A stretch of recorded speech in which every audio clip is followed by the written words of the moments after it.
Hello दोस्तों, हम आपका एक बार फिर स्वागत करते हैं हमारे और आपके प्यारे चैनल सुपर एकेडमी में। रासायनिक विज्ञान की श्रृंखला में आज हमारी दूसरी क्लास होने वाली है और हमारी जो क्लास है वो परमाणु को लेकर है। कल की क्लास में हमने इंट्रोडक्शन क्लास ली थी, कुछ परमाणु के बारे में आपको बताया था और उससे संबंधित हमने ये बताया था कि किस वैज्ञानिकों ने इसकी खोज करी और इसके बारे में हमको ये बताया। एक बार आगे चलने से पहले फिर एक बार आपको ध्यान दिला देते हैं, पिछली क्लास के बारे में एक संक्षिप्त में एक रूपरेखा बता देते हैं। सबसे पहली बात, परमाणु क्या है? परमाणु एक छोटा सा कण है जिससे कि हमारे सारे पदार्थ मिलकर बने हुए हैं। दूसरी बात कि परमाणु को किसने खोजा? तो परमाणु को जो खोजा था वो हमारे एक डाल्टन वैज्ञानिक थे, उन्होंने इसकी खोज की थी। लेकिन जब उन्होंने इसकी खोज की थी तो उन्होंने हमें यह थ्योरी दी थी कि परमाणु एक छोटा सा नाभिक है जिसको हम नहीं तोड़ सकते। लेकिन इसी श्रृंखला में जब आगे खोज हुई तो उसमें यह पता चला कि हमारा जो परमाणु है वो 3 छोटे छोटे कणों से मिलकर बना हुआ है, जिसमें कि पहला नाम हमारा इलेक्ट्रॉन आया, दूसरा नाम हमारा प्रोटॉन आया और तीसरा नाम हमारा न्यूट्रॉन आया। इलेक्ट्रॉन की जो खोज की थी वो जे थॉमसन ने की थी 1904 में। 1904 में इन्होंने खोज की थी और इन्होंने हमें इसके बारे में बताया कि नहीं भाई, वहां पर हमारा एक इलेक्ट्रॉन भी होता है जो कि एक धनात्मक घेरे में गड़ा हुआ होता है। कुछ इस तरीके की थ्योरी उन्होंने दी थी। इसके बाद ई गोल्डस्टीन ने और खोज करी और खोज करके ये कहा कि नहीं, वहां पर एक प्रोटॉन भी होता है जो धनात्मक चार्ज का होता है। इसके बाद जेम्स कैडविक ने हमको बताया कि भाई इनके अलावा भी एक और उदासीन चार्ज होता है जिसका नाम है न्यूट्रॉन। क्लियर है बात? ये तीनों चीजों के बाद जे थॉमसन ने हमें इसके बारे में आगे जानकारी दी जब हमारे इलेक्ट्रॉन, प्रोटॉन और न्यूट्रॉन की खोज हो चुकी थी। तो उसी श्रृंखला में आज का जो विषय है जे थॉमसन का एटॉमिक मॉडल हम आपके सामने लेकर आए हैं। जे थॉमसन एटॉमिक मॉडल में हम आपको क्या क्या बताएंगे कि जे थॉमसन का परमाणु मॉडल, उसकी कमियां और जे थॉमसन के मॉडल की सीमाएं क्या थी, इन तीनों चीजों के बारे में हम आपको बताएंगे। इन इंग्लिश अगर हम कहना चाहें, आज की क्लास में जे थॉमसन एटॉमिक मॉडल होगा, जे थॉमसन ड्रॉबैक्स होंगे और जे थॉमसन की लिमिटेशंस होंगी उनके मॉडल को लेकर। ठीक है, चलिए स्वागत करते हैं आज के टॉपिक को लेकर कि जे थॉमसन का एटॉमिक मॉडल। जे थॉमसन के मॉडल में हमारे सामने एक बात आई कि जब जे थॉमसन ने इलेक्ट्रॉन की खोज कर ली, उसके तुरंत बाद 1904 में उन्होंने यह प्रस्तावित किया कि ध्यान दें, तब तक परमाणु के नाभिक की खोज नहीं हुई थी। कहने का मतलब न्यूक्लियस की खोज नहीं हुई थी। अभी तक हमारी इस खोज की श्रृंखला के अंदर सिर्फ इलेक्ट्रॉन, प्रोटॉन और न्यूट्रॉन की खोज हुई और यह हमको पता चला कि परमाणु इन तीनों से मिलकर बना हुआ है। मिलकर क्या कि ये परमाणु के अंदर होते हैं। लेकिन जब ये सारी बातें हुई तो जब तक नाभिक की खोज नहीं हुई, मतलब कि न्यूक्लियस की खोज हुई नहीं थी। ये सब उन खोजों के बाद शुरू हुआ। तो इसलिए थॉमसन का परमाणु मॉडल तब तक की उपलब्ध जानकारियों के आधार पर दिया गया था कि बस इस पूरे श्रृंखला में अभी भी जो हम जे थॉमसन पढ़ेंगे इसमें भी हमारे न्यूक्लियस के बारे में कोई जिक्र नहीं आएगा, क्योंकि सिर्फ जे थॉमसन ने इन खोजों के बाद इन तीनों के ऊपर एक थ्योरी लिखी और वो हमको समझाया। तो उन्होंने क्या कहा था कि उस समय परमाणु के बारे में 2 जानकारियां ही उपलब्ध थी। पहली कि ये परमाणु उदासीन होते हैं और दूसरी कि ये परमाणु में ऋणात्मक आवेश इलेक्ट्रॉन विद्यमान रहते हैं। कहने का मतलब सिर्फ 2 ही जानकारी इनके पास थी। पहली कि हमारे परमाणु के अंदर इलेक्ट्रॉन होते हैं और ये क्या है, उदासीन होते हैं। उदासीन कैसे होंगे कि जब धनात्मक और ऋणात्मक हमारे एक साथ होंगे तो हमारे अपोजिट चार्ज क्या करेंगे, खत्म होने शुरू हो जाएंगे और वहां पर एक उदासीन चार्ज आ जाएगा। ठीक है, तो उसी में थॉमसन के मॉडल के अनुसार क्या बात कही गई ये अब देखते हैं। परमाणु एक ठोस गोला है जिसकी त्रिज्या लगभग 10⁻⁻10 मीटर कोटि की होती है। क्या कहा था थॉमसन ने कि परमाणु एक ठोस गोला है, सॉलिड शेप है, जिसकी रेडियस 10⁻⁻10 मीटर की होती है। परमाणु का एक संपूर्ण द्रव्यमान और धनावेश का मान समान रूप से वितरित रहता है। कहने का मतलब कि इसका वजन और इसका पॉजिटिव चार्ज हमेशा क्या होता है, इक्वल मात्रा में होता है। परमाणु उदासीन रहता है, क्यों, नेगेटिव और पॉजिटिव की वजह से।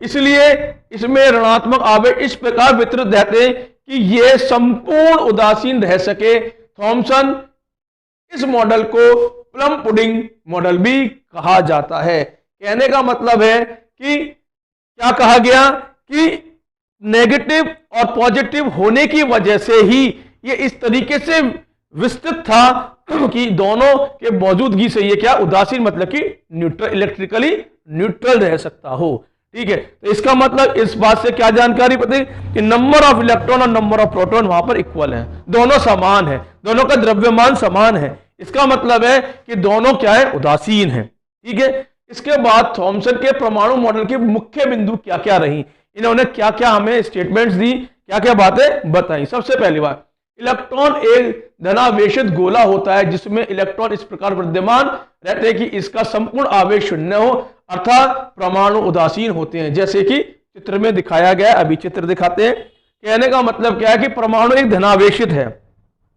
इस प्रकार धनावेशित है कि हमारे वहां पर नेगेटिव इलेक्ट्रॉन होने की वजह से और पॉजिटिव प्रोटॉन होने की वजह से दोनों का क्या चार्ज खत्म हो जाता है और वो क्या होता है, इलेक्ट्रिकली न्यूट्रल हो जाता है, मतलब कि उदासीन हो जाता है।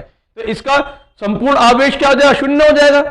अब जैसे कि मैथ कैलकुलेशन में -2 + 2 को दोनों को रख दें तो आंसर क्या आएगा, 0, क्योंकि दोनों कट गए। उसी तरीके से अगर नंबर ऑफ इलेक्ट्रॉन और नंबर ऑफ प्रोटॉन पर्याप्त मात्रा में हो या बराबर मात्रा में हो तो दोनों क्या कर देंगे, एक दूसरे को इलेक्ट्रिकली न्यूट्रल कर देंगे, उदासीन कर देंगे।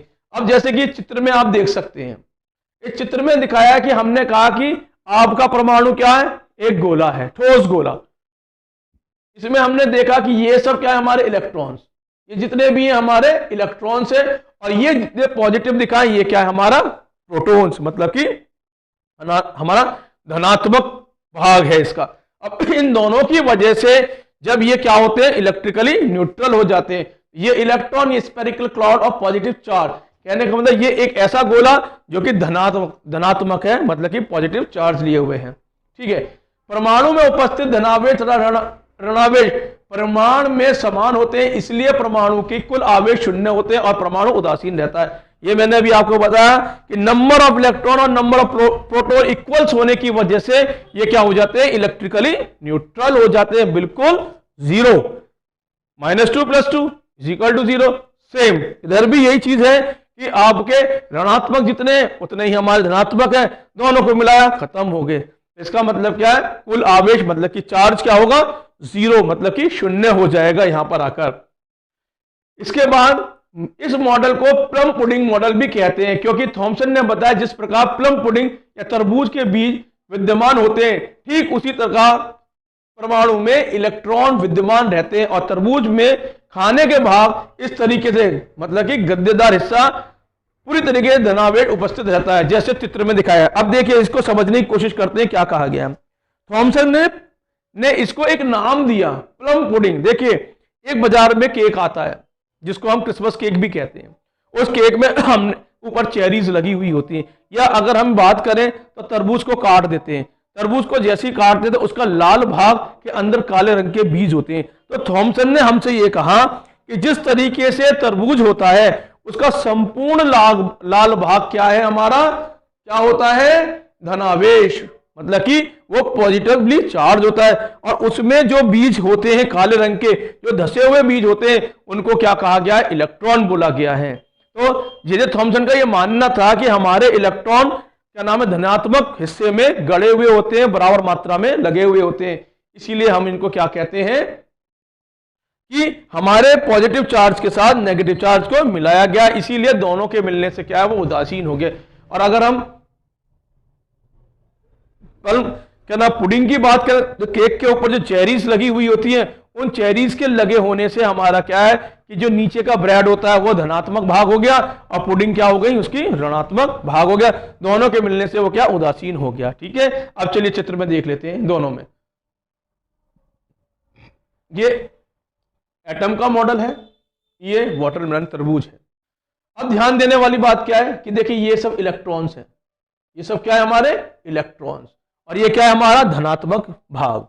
इसी तरीके से इसने इसको सिमिलर करके दिखाया कि ये हमारा जो लाल भाग है ये पॉजिटिव चार्ज है और ये हमारे क्या है इलेक्ट्रॉन है। अब इलेक्ट्रॉन क्या होते हैं नेगेटिवली चार्ज होते हैं, तो इन दोनों की वजह से हमारा क्या क्रिया हो जाती है वहां पर न्यूट्रल चार्ज पैदा हो जाता है। तो इसने इन दोनों तस्वीरों से हमको ये समझाने की कोशिश करी कि इलेक्ट्रॉन का मॉडल में जितने भी ये लगे हुए हैं सारे इलेक्ट्रॉन्स हो गए नेगेटिवली चार्ज हो गए और बाकी जहां ये लगे हुए हैं वो भाग हमारा क्या हो गया पॉजिटिव चार्ज हो गया। तो इसी तरीके से तरबूज के साथ इसको समझाया गया। चलिए अब आगे देख लेते हैं। तो इस मॉडल के आधार पर ताप आयनिक उत्सर्जन प्रकार वैद्युत प्रभाव आयनिक की व्याख्या भी कर दी गई थी। कहने का मतलब इस मॉडल के आधार पर हमारे ताप आयनिक आयन्स के बारे में का उत्सर्जन और प्रकार वैद्युत प्रभाव या आयन की व्याख्या भी करी गई, लेकिन इस नियम द्वारा कई घटनाओं को नहीं समझाया जा सका। कहने का मतलब है कि जब ये सब हुआ तो कुछ ऐसी भी बातें थी जिनको हम नहीं समझा पाए और इस मॉडल की सीमाएं निम्न है। कहने का मतलब इसकी अब लिमिटेशन के बारे में हम लोग बात करेंगे कि क्या लिमिटेशंस थी। सबसे पहली बात जो हमारी लिमिटेशन सबसे पहला आया थॉमसन के परमाणु मॉडल के आधार पर रदरफोर्ड अल्फा प्रकीर्णन प्रयोग की व्याख्या ही नहीं कर पाए। अल्फा का मतलब कि अल्फा पार्टिकल जो पॉजिटिवली चार्ज होते हैं उनकी कोई भी बात मतलब कि पॉजिटिव चार्ज के बारे में हमारे जे.जे. थॉमसन कुछ नहीं बता पाए थे। इस मॉडल के द्वारा यह नहीं समझाया जा सकता है कि धनात्मक और ऋणात्मक आवेश को किस प्रकार बांधे रखता है। कहने का मतलब है कि रदरफोर्ड ने हमसे ये तो कहा कि पॉजिटिव चार्ज में हमारे इलेक्ट्रॉन धसे हुए होते हैं, पर ये नहीं बता पाए कि ये किस प्रकार से व्यवस्थित किए गए, किस प्रकार से इनको लाया गया जिससे कि ये उदासीन हो पाए। ठीक है। दूसरा हमारा तीसरा पॉइंट है कि परमाणु के स्थायित्व को समझाने का में ये असमर्थ थे, मतलब कि परमाणु की स्थिरता को बताने में ये पूरी तरीके से असमर्थ हुए। इस मॉडल में परमाणु की नाभिक के बारे में कुछ भी नहीं बताया जा सकता है। मतलब कि आज की थ्योरी के हिसाब से अगर हम बात करें तो न्यूक्लियस के बारे में नाभिक के बारे में इस मॉडल से हम कुछ भी नहीं बता सकते कि वहां पर न्यूक्लियस था भी या नहीं था। इस मॉडल के द्वारा हाइड्रोजन के स्पेक्ट्रम की भी व्याख्या नहीं की जा सकती। हाइड्रोजन स्पेक्ट्रम का मतलब है कि वहां पर हाइड्रोजन की उपस्थिति या हमारे किसी प्रकार के रे के बारे में यहाँ पर कोई भी व्याख्या नहीं की जा सकती थी। ठीक है। तो ये हमारी क्या थी सारी लिमिटेशंस थी। तो रदरफोर्ड ने हमको बताने की बहुत कोशिश की, जिस कोशिश के अंतर्गत उसने हमको धनात्मक भाग के बारे में तो संपूर्ण रूप से समझाया था, लेकिन वो कभी भी ये नहीं समझा पाए कि धनात्मक और ऋणात्मक को एक साथ किस तरीके से लेकर आए, और अगर लेकर भी आए तो उनकी व्याख्या में ये था कि हमारे द्रव्यमान दोनों के बराबर थे। तो अगर वो द्रव्यमान दोनों के बराबर थे इसका मतलब number of electron number of proton वहां पर बराबर थे। तो वो बराबर किस तरीके से थे जिससे कि वो उदासीन हो सके, इलेक्ट्रिकली न्यूट्रल हो पाए। समझ में आई बात। इसके बाद ये हमको कभी भी इस बारे में नहीं बता पाए कि वहां पर क्यों न्यूक्लियस नहीं था। हम न्यूक्लियस के बारे में इस परमाणु थॉमसन के परमाणु मॉडल से कभी नहीं बता पाए कि वहां पर न्यूक्लियस क्यों नहीं था। इसके बाद और भी साइंटिस्ट आए जिन्होंने थॉमसन की इस थ्योरी को चैलेंज किया, और चैलेंज करने के बाद ये बताया कि ये चीज गलत तरीके से बोली गई थी। इसके बाद हमारा और भी चीजें जो रदरफोर्ड आए जिन्होंने हमें इसके बारे में बताया कि वहां पर बीच में न्यूक्लियस होता है।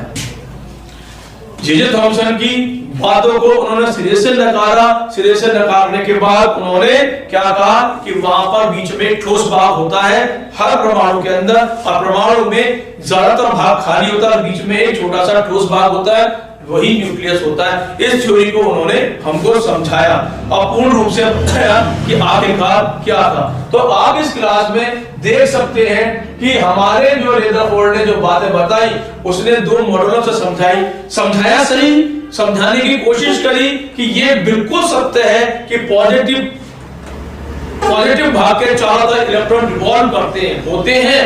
उन्होंने ये बात बताई, लेकिन इनको किस तरीके से व्यवस्थित किया वो नहीं बता पाए। और तरबूज की थ्योरी से भी हमको ये समझ में नहीं आता है कि तरबूज का लाल भाग पॉजिटिव भाग कैसे था और उसमें जो काले बीज थे वो इलेक्ट्रॉन किस तरीके से लगाए गए थे। तो ये थ्योरी बिल्कुल सिरे से नकार दी गई थी और इनके बाद हमारे सामने एक नई थ्योरी आई रदरफोर्ड को लेकर। तो अगली क्लास के अंदर हम रदरफोर्ड की आपको परमाणु मॉडल्स लेकर आएंगे, जिसमें कि हम ये समझेंगे कि हमारे एक न्यूक्लियस हर एटम के अंदर होता है, वो ठोस भाग होता है और वही पॉजिटिवली चार्ज होता है और उसके साथ वहां पर उदासीन भी चार्ज होता है।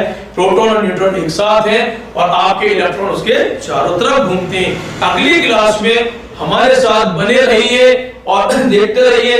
नेक्स्ट क्लास में हम आपको बताएंगे कि रदरफोर्ड ने किस तरीके से परमाणु मॉडल के बारे में बताया, लेकिन उनकी भी कुछ ऐसी कमियां थी जो ड्रॉबैक के रूप में सामने आई। तो क्लास में बने रहिए और समझते रहिए और बेल आइकन को दबाते रहिए और क्लास अपने कमेंट करके और ज्यादा से ज्यादा प्लीज चैनल को सब्सक्राइब करिए, जिससे कि हमारा हौसला बढ़े और हम आपको और बेहतर तरीके से 3D व्यूज के तरीके से आपको बता सके कि हमारे किस तरीके से ये सब प्रोसेस होते हैं। जब तक के लिए जय हिंद, जय भारत।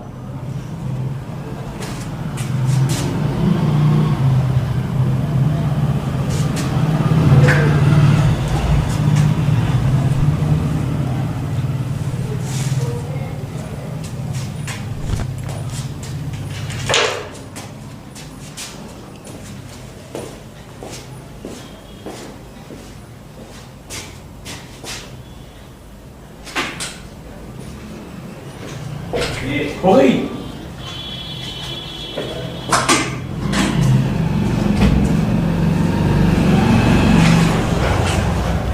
मैं तो मिनट लगता हूँ,